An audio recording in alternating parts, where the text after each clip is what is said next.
Yakin ikan besar sembunyi di kedalaman saat hujan deras? Pernahkah Anda berdiri di pinggir danau, basah kuyup, melempar umpan jauh ke tengah, sambil 100% yakin kalau ikan babon sedang meringkuk di dasar? Kita semua pernah melakukannya. Tapi bagaimana jika saya bilang keyakinan itu adalah kesalahan terbesar yang membuat Anda sering pulang tanpa hasil? Di video ini, kita akan bongkar logika yang selama ini menjebak banyak pemancing. Saya akan tunjukkan di mana ikan monster sebenarnya berada saat langit sedang menangis, dan alasannya akan membuat Anda berpikir ulang. Siap untuk mengubah cara pandang Anda? Coba jawab dulu di komentar. Menurut Anda, ikan besar lari ke dalam atau justru ke pinggir saat hujan badai? Selama bertahun-tahun, kita diajarkan oleh senior, oleh teman, bahkan oleh artikel-artikel lawas, bahwa saat cuaca buruk, ikan itu seperti manusia. Mereka cari tempat aman, tempat tenang, dan tempat itu adalah palung atau lubuk yang dalam. Kedengarannya sangat masuk akal, kan? Stabil, aman dari gemuruh di permukaan. Pola pikir ini sudah mendarah daging. Kita datang ke spot, lihat hujan, tanpa pikir panjang langsung siapkan setelan untuk dasaran, lempar sejauh mungkin ke titik terdalam. Kita melakukannya secara otomatis. Padahal kita lupa satu hal, ikan tidak berpikir seperti manusia. Dunia mereka diatur oleh insting purba, makan dan bertahan hidup. Dan hujan deras, bagi mereka bukanlah bencana yang harus dihindari, tapi bel makan malam yang berbunyi sangat kencang. Mari kita mulai dengan kepercayaan paling umum. Ikan besar bersembunyi di kedalaman. Bayangkan saja, Anda di pinggir empang, hujan mulai turun rintik-rintik lalu menjadi deras. Apa yang Anda lakukan? Langsung ganti umpan, pakai timah yang lebih berat, lalu lempar ke tengah kolam. Anda membayangkan ikan mas babon atau lele monster sedang diam di dasar, menunggu umpan Anda jatuh tepat di depan mulutnya.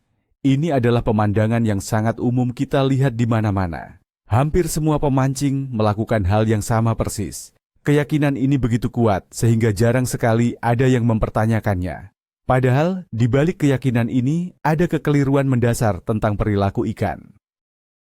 Sekarang, mari kita bedah kenapa kita begitu yakin dengan teori ini. Logikanya sederhana dan terasa benar.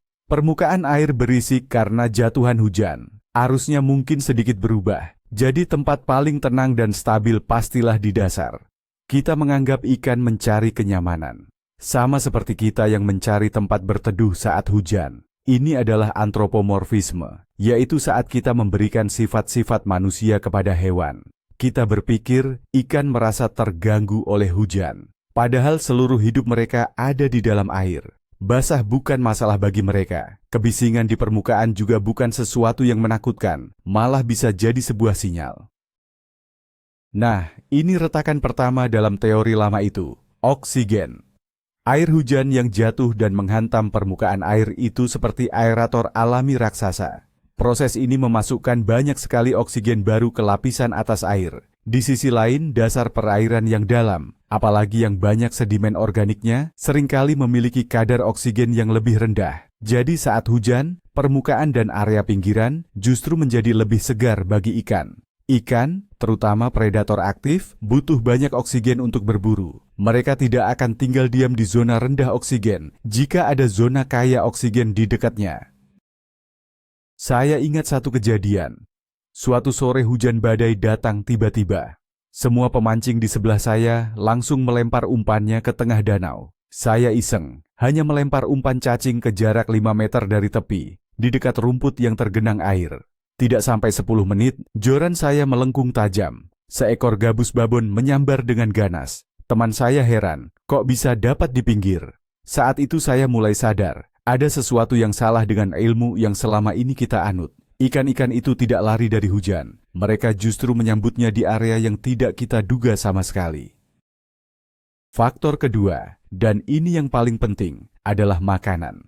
Anggap saja hujan deras itu seperti bel restoran gratis bagi ikan. Kenapa? Karena air hujan yang mengalir dari daratan membawa serta harta karun. Cacing, serangga, ulat, larva, katak kecil, dan segala macam bahan organik lainnya tersapu masuk ke dalam air. Dan kemana semua makanan ini pertama kali masuk? Tentu saja di pinggiran, di mulut-mulut selokan kecil, di dekat rumpun tanaman, di area di mana air dari darat bertemu dengan air danau atau sungai. Ini adalah pesta prasmanan dadakan bagi ikan-ikan kecil.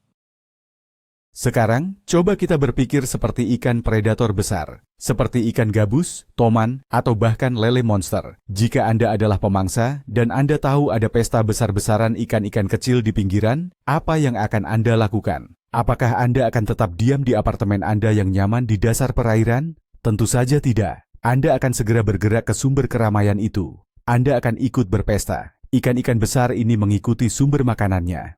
Mereka akan berpatroli di area dangkal, menyambar ikan-ikan kecil yang sedang sibuk mencari makan. Jadi, dengan melempar ke tengah, kita justru menjauhi lokasi pesta yang sebenarnya. Ada juga mitos tentang suhu air. Banyak yang bilang ikan lari ke dasar karena suhu di sana lebih stabil dan hangat. Ini ada benarnya, tapi tidak selalu berlaku, terutama di iklim tropis seperti Indonesia. Justru perubahan suhu di permukaan akibat air hujan yang lebih dingin bisa menjadi pemicu atau trigger bagi ikan untuk aktif mencari makan. Penurunan suhu beberapa derajat secara tiba-tiba seringkali menjadi sinyal bagi banyak spesies predator untuk mulai berburu. Mereka merasakan perubahan itu sebagai pertanda baik. Bagaimana air hujan mendinginkan permukaan? Sederhana saja. Air hujan biasanya memiliki suhu yang lebih rendah daripada suhu air di danau atau sungai yang sudah terkena panas matahari.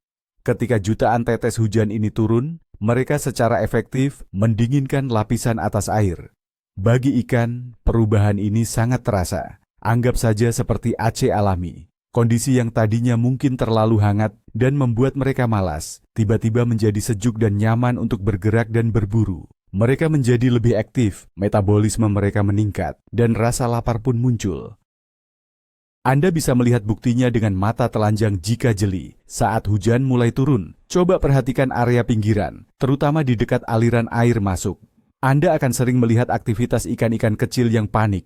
Mereka menyambar-nyambar serangga yang jatuh ke air. Nah, di mana ada ikan kecil yang berpesta, disitulah biasanya ada predator besar yang mengintai.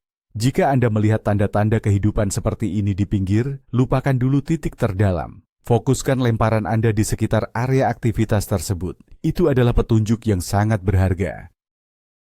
Ada keuntungan lain memancing di pinggir saat hujan, faktor suara dan getaran. Gemuruh hujan yang jatuh ke permukaan air menciptakan kebisingan alami. Kebisingan ini sangat efektif untuk menutupi suara atau getaran yang kita buat di darat. Langkah kaki kita, suara kotak pancing yang dibuka, atau bahkan suara saat kita melempar umpan, semuanya akan tersamarkan. Akibatnya, ikan yang berpatroli di area dangkal menjadi kurang waspada dan tidak mudah takut. Mereka lebih fokus pada mencari makan daripada mendeteksi bahaya dari atas. Bagi ikan predator, permukaan air yang beriak karena hujan adalah jubah kamuflase terbaik. Bayangkan Anda adalah seekor ikan gabus yang sedang mengintai di bawah daun talas di pinggir air. Permukaan air yang biasanya tenang kini menjadi kacau. Cahaya terpantul ke segala arah. Ini membuat mangsa seperti ikan kecil atau katak lebih sulit untuk melihat Anda dari atas. Kondisi ini memberikan keuntungan besar bagi predator. Mereka bisa mendekati mangsa tanpa terdeteksi. Itulah mengapa serangan di area dangkal saat hujan seringkali sangat ganas dan tiba-tiba. Mari kita bicara soal kejernihan air. Hujan deras, terutama yang pertama setelah musim kemarau, akan membuat air di pinggiran menjadi lebih keruh. Banyak pemancing melihat ini sebagai hal buruk. Padahal, bagi predator, ini adalah keuntungan. Air yang sedikit keruh mengurangi jarak pandang mangsa. Ini memungkinkan predator untuk menyergap dari jarak yang lebih dekat. Mereka menggunakan kekeruhan air sebagai tirai untuk bersembunyi. Jadi, jangan takut dengan air yang sedikit coklat di pinggiran. Disitulah seringkali monsternya bersembunyi, menunggu kesempatan emas. Lalu kenapa area dalam menjadi pilihan yang buruk saat hujan? Selain karena kurangnya makanan dan oksigen yang mungkin lebih rendah, air deras dari daratan juga membawa lumpur dan sedimen. Partikel-partikel halus ini bisa turun dan mengendap di dasar, membuat kondisi di sana tidak nyaman bagi ikan. Insang mereka bisa terganggu oleh lumpur. Jadi, daripada tinggal di rumah yang sedang kotor dan pengap, lebih baik mereka keluar mencari udara segar dan makanan di teras, yaitu area pinggiran. Jadi, kemana seharusnya kita melempar umpan? Lupakan sejenak titik-titik terdalam. Arahkan perhatian Anda ke lokasi-lokasi strategis ini. Pertama, muara aliran air, sekecil apapun itu, saluran irigasi, parit kecil, atau bahkan pipa pembuangan air hujan. Ini adalah jalan tol makanan bagi ikan. Kedua, area dengan vegetasi yang tergenang air, seperti rumput atau kangkung di pinggir. Serangga dan hewan kecil lainnya akan jatuh dari sana. Ketiga, di bawah pohon yang menjorok ke air, hujan akan merontokkan ulat dan serangga dari daun-daunnya. Umpan apa yang cocok untuk kondisi seperti ini? Karena airnya cenderung lebih keruh dan ikannya agresif, kita butuh umpan yang bisa menarik perhatian. Untuk mancing casting, umpan seperti spinnerbait yang menghasilkan getaran kuat sangat efektif. Begitu juga dengan crankbait dengan warna-warna cerah atau minnow. Jika Anda suka mancing dasaran, coba gunakan umpan dengan aroma yang kuat, seperti cacing, ulat, atau pelet beraroma tajam. Tujuannya adalah agar umpan Anda mudah ditemukan oleh ikan dalam kondisi jarak pandang yang terbatas. Saya teringat cerita dari seorang pemancing tua di kampung. Dia bilang, "Nak, kalau hujan badai, jangan buang-buang tenagamu lempar ke tengah. Ikan itu pintar, dia tahu makanan datangnya dari darat." Dia lalu menunjukkan spot andalannya, sebuah selokan kecil yang airnya langsung masuk ke sungai. Airnya keruh, dalamnya hanya selutut. Banyak orang meremehkan tempat itu. Tapi dari situlah dia sering mengangkat ikan baung dan lele berukuran besar, justru di saat pemancing lain tidak mendapatkan apa-apa di tengah sungai. Jadi, kita perlu mengubah pola pikir kita. Ikan tidak bersembunyi dari hujan. Mereka adalah bagian dari ekosistem itu. Hujan bukanlah sesuatu yang harus mereka takuti. Sebaliknya, hujan adalah sebuah peristiwa alam yang memicu rantai makanan. Mereka tidak bersembunyi, mereka justru keluar untuk memanfaatkan kesempatan. Mereka aktif, mereka berburu, mereka berpesta. Tugas kita sebagai pemancing adalah memahami di mana pesta itu berlangsung dan tentu saja ikut bergabung dengan membawa umpan yang tepat. Tentu saja, ada pengecualian.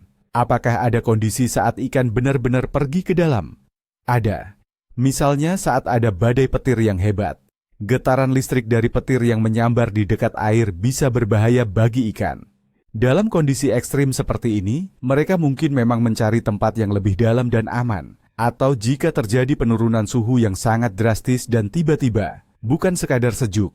Tapi untuk hujan deras biasa, 9 dari 10 kali pestanya ada di pinggir. Mulai sekarang, coba strategi baru ini saat hujan. Begitu tiba di spot dan hujan turun, jangan langsung lempar ke tengah. Ambil waktu 15-20 menit untuk mengamati pinggiran. Cari tanda-tanda kehidupan. Cari titik di mana air dari darat masuk. Cobalah beberapa lemparan di area dangkal terlebih dahulu dengan umpan yang menarik perhatian. Anda mungkin akan sangat terkejut dengan hasilnya. Ubah kebiasaan lama Anda dan bersiaplah untuk strike yang tidak terduga. Kesalahan terbesar yang masih kita lakukan adalah memancing berdasarkan kebiasaan, bukan berdasarkan kondisi. Kita terpaku pada satu titik favorit yang mungkin hanya bagus saat cuaca cerah. Kita lupa bahwa kondisi air itu dinamis, selalu berubah. Ikan akan selalu bergerak mengikuti kenyamanan dan sumber makanan. Pemancing yang sukses adalah pemancing yang adaptif. Dia bisa membaca tanda-tanda alam dan mengubah strateginya saat itu juga. Jadi, berhentilah memancing di ruang tamu yang kosong, dan mulailah mencari dapur tempat makanan sedang disajikan. Jadi, kesimpulannya sangat jelas dan mungkin sedikit mengejutkan. Keyakinan bahwa ikan besar selalu lari ke kedalaman saat hujan deras ternyata lebih banyak mitosnya daripada faktanya. Justru sebaliknya, hujan deras adalah penanda dimulainya pesta makan di pinggiran. Oksigen melimpah, suhu air menjadi ideal, dan yang terpenting, makanan dari darat berdatangan. Ikan predator besar tahu ini, dan mereka tidak akan melewatkan kesempatan. Momen vote eto povorot atau nah ini dianya adalah saat kita sadar bahwa selama ini kita mungkin telah melempar umpan ke tempat yang salah, di waktu yang paling potensial. Pengetahuan ini bisa mengubah total cara Anda memancing saat hujan. Anda tidak akan lagi membuang waktu dan tenaga untuk sesuatu yang sia-sia, tapi akan fokus pada zona-zona serang yang paling produktif. Terima kasih banyak sudah menonton sampai akhir. Jika video ini membuka wawasan baru bagi Anda, jangan lupa tekan tombol like dan subscribe agar kita bisa terus belajar bersama. Sekarang giliran Anda. Setelah mendengar semua ini, apakah Anda akan mengubah strategi mancing Anda saat hujan berikutnya? Atau Anda punya pengalaman berbeda yang justru membuktikan sebaliknya? Tuliskan pendapat dan cerita Anda di kolom komentar. Saya sangat ingin membacanya.